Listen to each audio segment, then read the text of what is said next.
everyone, my name is Ahan, and today we're gonna learn language Abika. Day 13.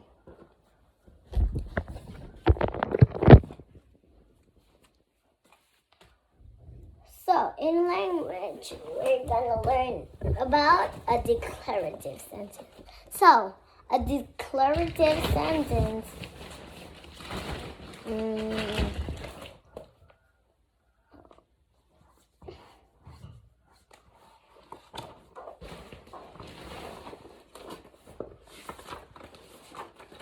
A declarative sentence makes a statement. It begins with a capital letter and ends with a period. Welcome to language. Let's start by reviewing our types of sentences. Stand. A declarative. Begin. A declarative sentence makes a statement. It begins with a capital letter and ends with a period. Point. An exclamative sentence asks a question. It begins with a capital letter and ends with a question mark. Point. An exclamatory sentence shows that it is strong feeling. It begins with a capital letter and ends with an exclamation point. Point. Ooh! It begins with a capital letter and actually ends with a period. Be seated. Now let's talk about these groups of words that I have on the chalkboard. Some of them have more than one complete thought, so they need to be separated. We're going to use our proofreading marks to separate these sentences. If I need to end a sentence, I'll need a punctuation mark. If I need to begin a sentence that doesn't have a capital letter, we use 3 lines that say, please capitalize me. Stan, let's do that together. Begin. Please capitalize me. Be seated. Now let's look at these sentences. So Read the this first one, is Adriana. please capitalize me. When some letters are not capitalized, we will say that word, okay? Yes, so I need to add an ending mark after toast. What ending mark would that be, Carson?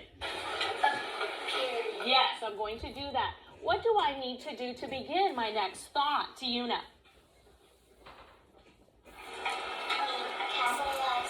Yes, so I will use the 3 proofreading marks to capitalize the B in breakfast. Now my thoughts are completely separated and correctly written. Read our next group of words, Emily. Dad put gas into the car and he drove to the beach. Where does the first thought end, Tyra? No. So Dad put gas in the car. Dad put gas in the car. We drove. That's a little bit too to many the things beach. in one group. Where does the first thought end?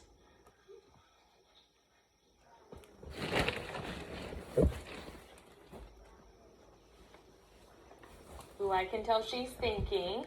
After what word do you think, Aiden? Not after we. Carson? After car. After car. That's where the first thought ends. So what mark of punctuation do I need to put after car? Tyra?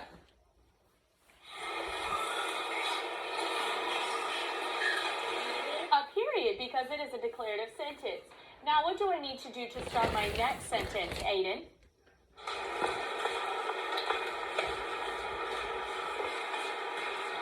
What is the first word of the next sentence? No. What word comes after car? We. What needs to happen to that first letter?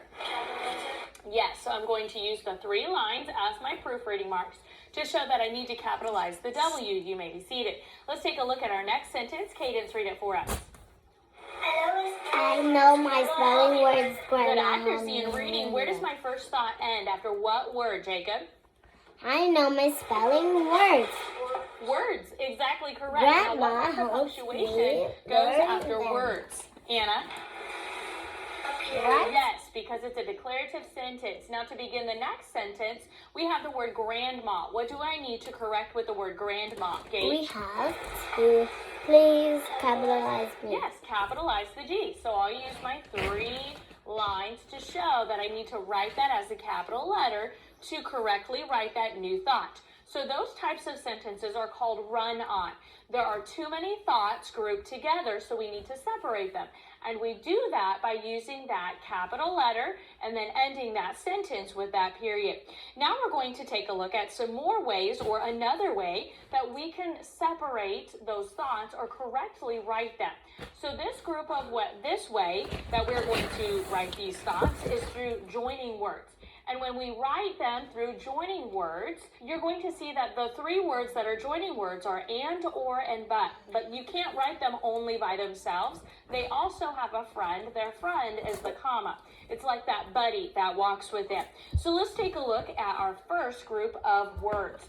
The alarm clock rang. I did not wake up. Where does the first thought end? Carson? After rain. After rang. So after the word rang, I need to put something to connect it to my next thought. It's like a train and there's a connection missing. We need the hook that connects those two train cars together so that it will flow properly. What two things could I add to make it flow properly, Anna? We need to add. Good, I'll add an insert mark. What else do I need to add? But. So I need a connecting word, maybe not the word and, but what word, Anna? But. Yes, because the alarm clock rang, it was supposed to go off, but we didn't do what we were supposed to. Now, what also needs to be with the connecting word, Emily? Unit 3 lines under the I is capitalized. Okay, the I is capitalized, but what goes with our connecting word? It's a mark of punctuation, a comma. So the comma and that connecting word. Now the sentence, the alarm clock rang, but I did not wake up, flows smoothly. So we have it correctly written. Look at our next sentence. I planted beans, they grew quickly. I Where does my planted first beans thought and end? they grew quickly. Aiden.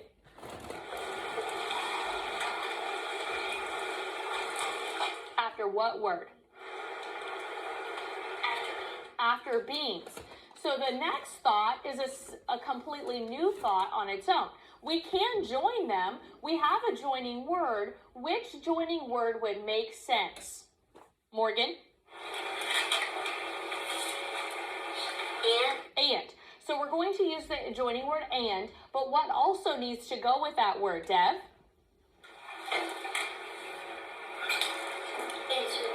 Okay, we'll use that insert mark. And then what goes with the word and to help connect it or tie it together? A comma. So now we have the comma and. I planted beans and they grew quickly. Let's look at our next group of words. Practice the piano, you will not learn your recital piece. Where does the first thought end, Josh? Piano. Yes. So after the word piano, we have a new thought. We can join them. What connecting word would make the most sense, Jimmy? Or. Now, what needs to go with the or to completely connect it correctly, Tyra?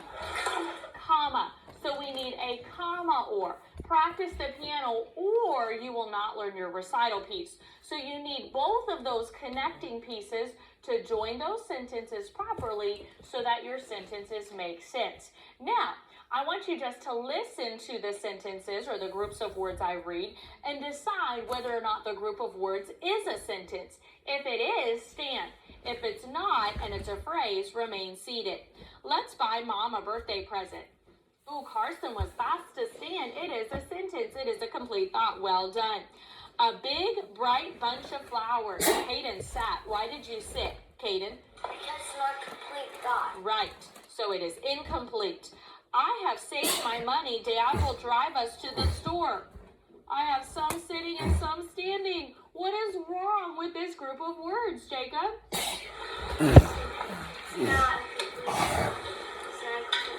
There is a complete thought in there, but Emily? It's a run-on. There are too many thoughts, so you may be seated. You're right. Should we put our money together?